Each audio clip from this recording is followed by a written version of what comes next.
tell you exactly where it is, but apparently there's pages well, and pages of I do need to and get off the topic of foreskin. I really need it. I really need a new... Numbers 4, there you go. Oh, Numbers 4, that's Old note of Testament. that. Okay, well, I'll check that out. Yeah, Numbers. Oh, is it Old Testament? Oh, come on. sorry. Don't you have the books of the Bible memorized? Didn't you go to Sunday school and learn Genesis, Exodus, Leviticus, Numbers, Deuteronomy, Joshua, Judges, Ruth 1 and 2, Samuel, Kings, Chronicles 1 and 2. Fuck, what's next after that? Jeremiah, Esther, Job, Psalms, Proverbs, Ecclesiastes, Song of Solomon, Isaiah, Jeremiah, Lamentations. The last bit of the Old Testament is the best. Habakkuk, Zephaniah, Haggai, Zechariah, Malachi. There you go. I didn't. Yeah. So I take it that you, from what you've said, that you had some sort of religious. Yeah. My parents are still church-going Christians. And what was it that made you drift away, to put it as politely as I can? Yeah, sorry. I'm just ordering a cup of tea from my lovely girlfriend. I was brought up very mainstream. A lot of Christians, when I mention that, they get all panicky and go, "Oh, you must have been in a mad cult. You must have been in a crazy sort of, you know." And I say, "Are you kidding me? Like, I went to Uniting Church of Australia. Like, you'll never meet a more, you know, scary and brainwashed group of geriatrics in your life. You know." Hardly anything to get upset about or, you know, run away from. But no, just straight down the run-of-the-mill Protestant upbringing with Sunday school every week until I was about sort of, I think, 10 or 11, or maybe it'd be younger than that, because given the option to not go anymore. But I got into it myself when I was about 14 for a couple of years, and just the same thing that happens to anybody. Like, I think really it happens to everybody. You just realise halfway, somewhere along the way, that this is just fucking imagination. It's just there's nothing about my life that is any different to anybody else's life on this planet, apart from the fact that I think that God is hearing my thoughts and gives a shit and intervenes and all that. When, you know, and I mean, when you pray as a Christian, you thank the Lord if He answers the prayer, and you thank Him just as much if He doesn't. You know, and so when you start really thinking about that. That is, I think, the greatest. Well, not the greatest, but certainly a major hypocrisy in the whole thing. You're entitled to pray, but you're not entitled to have your prayers answered. That is at the whim of God, and if He doesn't answer them, there's a reason. And I've talked about this with a number of people recently, and the frustration of leading a Christian or particularly creationist down an alleyway from which they hit a dead end and they cannot get out of it by reason or justification or anything other than saying, well, God didn't want it. God done it. We're not supposed to question why. And you can't deal with that. Well, how do you respond? Yeah, exactly. It's they love it. I don't know where I got this. It was probably Sam Harris or Dawkins, but they say, you know, just debating with creationists, they love to just bring out all the evidence. They love evidence. Are you kidding? They don't want evidence. They you know, they make shit up as evidence, and they point you to it and say, look. But at the same time, when all that fails, they go, yeah, well, it's not about evidence. It's about faith. Like, how fucking weak is your argument that you have to have that little appendix on the end? That's not quite the right word, but that's this thing on the end. Okay, and if it all fails, then I still fucking beat you because I've got faith, and faith trumps evidence because we don't really care about evidence.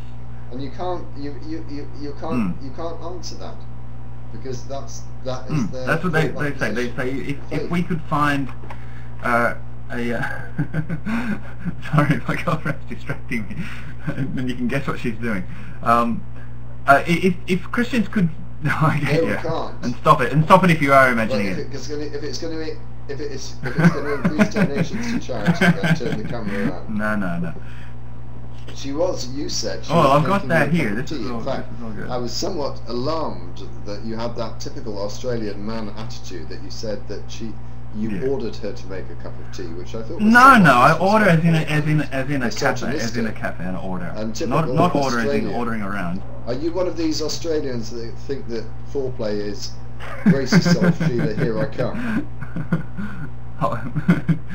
just lay back on the bed and think of England. Well, yeah. No. Oh, no. Where was I? I don't know. I'm sorry. I think you were probably launching yourself off the wardrobe, shouting "Tora, Tora, Tora," or something. We could, yeah. No, that's right. Evidence. We're talking about evidence.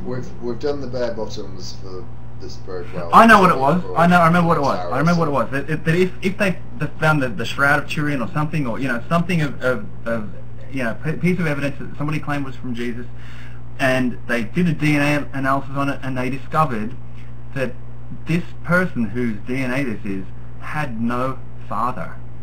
This person had no father, and it's on the shroud, or it's on a bit of fucking crucifix somewhere or something. This person had no father. Is there any Christian on the planet who would not fucking go, yeah, we beat you, we've got you, there is the evidence? But until they come up with that, to them evidence is just, no, we don't care about evidence, It's just terrible. Well, I mean, taking the Turin Shroud as an example, I mean, that's, I think, been pretty truly debunked, of course. Proved to be 12th or 11th century. So they're really rather fucked on that. Oh yeah, they are fucked. But I mean, if something came along, if they found a friggin' toenail clipping, in a cave or something, there's no Christian on the planet who... Just bear with me. I'm terribly sorry. The person, I'm not going to name who it is, the person that's calling me on Skype at the moment, I'm not in a position to answer the call, because if I answer this call, I get cut off on the conversation I'm having at the moment. So I can probably understand what you want to talk to me about, but I'm not in a position to answer you at the moment. I'm sorry. Sorry to interrupt. That's right, I can't remember. Yeah, but any piece of evidence. Like, Christians would love evidence, but while they don't have it, they don't care about it. I'm thinking of doing I've got I've got half a script written for an actual serious movie. I haven't done a serious movie for quite a while. And thinking of doing it, if I did it, I think it would go for 20 minutes. Most of the things I'd write, seriously, I'd record them and they go for like 13, 14 minutes, which is over the limit. And that's the hardest part. Then I've got to cut it back. Man, that poker video, I had to cut 4 minutes from that. And then, it's tricky. So, but your excrement video was, I think, about 3.5. Oh, shorter. Yeah, and just under 4 shorter. minutes, Yeah, I've done all these really long ones, and I want to get away from that.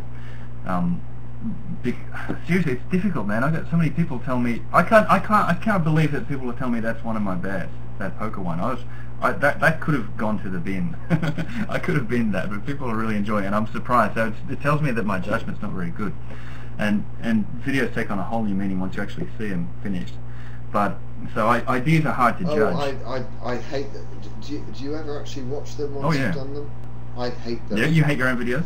I can't watch my own videos. No, I watch them to see how the response is to them for maybe 24 hours, and I can just about bear watching them during that time.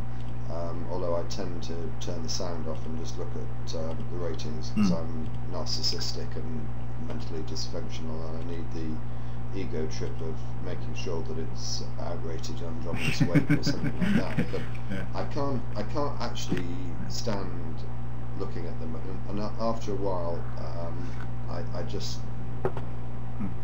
I can't think of any video I've gone back to and thought I really like that video. No, I watch my own, and because I don't know, you could get all kind of cultural studies and textual analysis about it, but it's a completely different thing once you've got it on the page. My really popular one, What Would Jesus Not Do? The one with the angels around the table arguing about God's plans to go and incarnate as Jesus. That video was an amazing thing for me, because I made it. I wrote that one for weeks, as I do, and chopped it down and paired it up, put it on, did all the pictures, put it on YouTube, watched it back maybe once, and got some comments, then watched it again, and the whole meaning of the video completely changed for me, and I had to rewrite the description box. I went, fuck, I never knew all that was in there. It completely changed. It went from being sort of this funny thing to suddenly I see it sort of play out, and then I realized what that video is actually about is just how pathetic the religion is, even if the miracles were true. If Jesus really did turn water into wine and walk on water and do all that stuff, that's fucking worse than if he didn't. It's actually worse because, like, how pathetic.